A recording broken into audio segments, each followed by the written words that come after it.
Liyayikhetha igumgedlela Enkosi enkulu ubhombela isitimela samampondo baba mkhulu phakade amen. Like lakhuluma igumgedlela ngoba abaprofethi basemandulo eminyakeni yama-1700 ngalesi sikhathi kuqala kufika izimishini abadayiswa yibo abazalwane basezimishini kubo abelungu. Abaprofethi ababezoqwashisa abantu ngako kufika kwayo inkolo yabelungu kanye nemali, kodwa abantu ababalalelanga bagcina ngako kubadayisa kuwo abelungu kanye nabo abaprofethi abaqhamuka kulo izwe laseBloemfontein kuze kuyofika khona eGoli. Bonke laba baprofethi behluleka ukushumayeza abantu ngenxa yenkani yabo. Abantu sebedakwe yiyo inkolo yezimishini, abangalilalela izwi likaNkulunkulu elalikhuluma ngomlomo wabaprofethi. Ilapho uNkulunkulu aze azikhethela ukuthi ehle qobo lwakhe eze emhlabeni, ebona phela ukuthi abantu bakhe bayabhubha emveni kwazo zonke izimpi ezaba khona kwaZulu nakhona kwelaMapedi, impi kaSekhukhune. Khona emampondweni kwase kwavalwa ngey'hlahla kudala kwaqunywa namakhosi akhona. Lento yamdina kakhulu uNkulunkulu, ingakho wagcina esethatha isinqumo sokwehla yena qobo lwakhe entabeni yaseNhlangakazi endaweni yaseNdwedwe, lapho ayibizela khona umqali wendlela owagcine eqanjwe ngegama lakhe uNkulunkulu, kwathiwa naye uShembe. Naye umqali wendlela lona wathwala nzima kakhulu ngalesi sikhathi ethi uzama ukushumayeza labantu ukuthi bebuyele enkolweni kaNkulunkulu umenzi wezulu nomhlaba, behlukane nenkolo yaseRome eyayifike ngazo izimishini. Bamlalela abantu, kodwa abanye abamlalelanga ngoba phela babethi yiqaba noma yibhinca elibuyisela abantu emumva emabheshwini. Nawo umuzi kaNkulunkulu owawuprofethwe uye uZandile Nkabinde ukuthi kunomuzi omkhulu kaNkulunkulu ozokwehlela emhlabeni usuka ezulwini. Igama lalowo muzi kuyothiwa kuseKuphakameni. Naye uNkulunkulu uyobehlala kuwo lo muzi. Kodwa okwamangaza kwafika yena umfokamayekisa umqali wendlela wazohlala kulo muzi okuthiwa umuzi kaNkulunkulu. Kodwa wonke lo msebenzi kaNkulunkulu nazo zonke iziprofetho lezi zawo lo muzi kanye nako ukwehla kaNkulunkulu ozohlala kulo muzi kwakuprofethwa yibo phela abantu abangamaKrestu ababesonta kuwo amabandla ezimishini. Njengoba naye uZandile Nkabinde wayesonta eLuthela, bese kuthi umprofethi umfazwe wayesonta eBaptist, bese kuthi yena umqali wendlela wayesonta eWeseli, waphuma eWeseli wayongena eBaptist ngesikhathi esekhona lena eFree State, lapho abhabhadiswa khona umfundisi waseBaptist owayisuka khona eGoli eBoksburg, umfundisi uLeshekha umSuthu.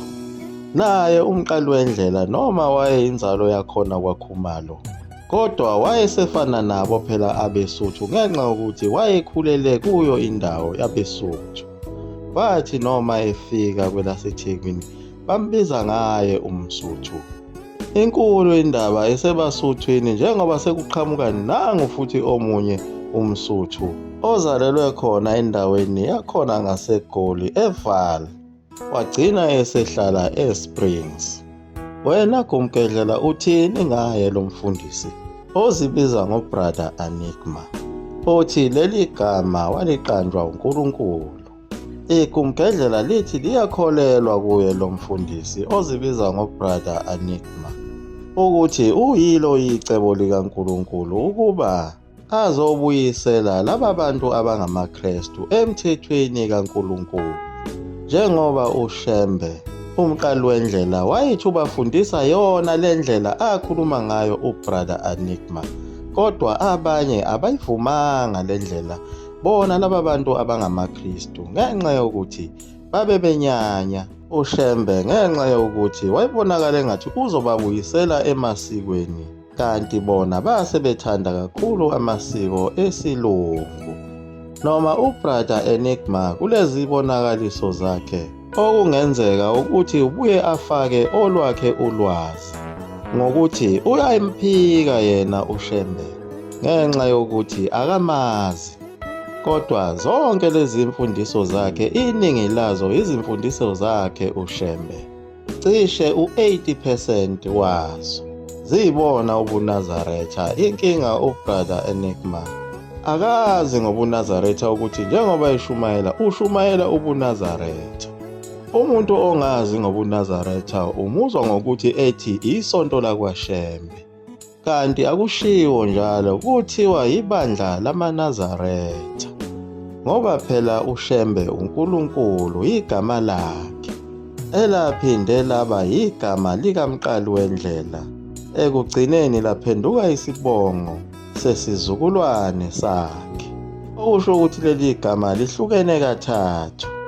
uNkulunkulu umenzi wezulu nomhlaba uShembe ubonile ukuthi abantu abaningi badukile ngenxa yokuthi abayiqondanga indaba yakhe umqali wendlela, ngenxa yokukhungathwa yiso isilungu, njengoba kwenzeka naseBhayibhelini ngesikhathi sakhe uMose, lapho abantwana baka-Israyeli babengasamfuni khona uNkulunkulu. uNkulunkulu wathatha isinqumo sokuthi anikeze uMose amandla obuNkulunkulu.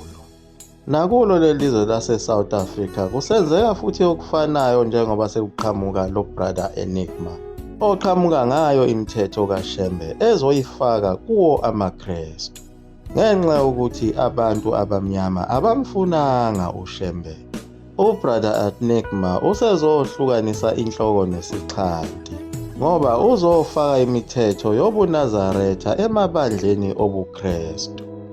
Kodwa amaKristu amaningi awamthandi futhi yena uBrother Enigma awaboni ukuthi uNkulunkulu wambela umgodi ngoba manje usethathe umuntu ofana nawo amaKristu oyi-born again. uNkulunkulu uhlakaniphe kakhulu, wenzela ukuthi kungabi khona umuntu okhalayo uma esebajikijela esihogweni. Wathatha umuntu okhuluma ulimi olufanayo nolimi olukhulunywa kuzo izinkonzo zobuKristu, wazofaka imithetho kaNkulunkulu, imithetho kaShembe.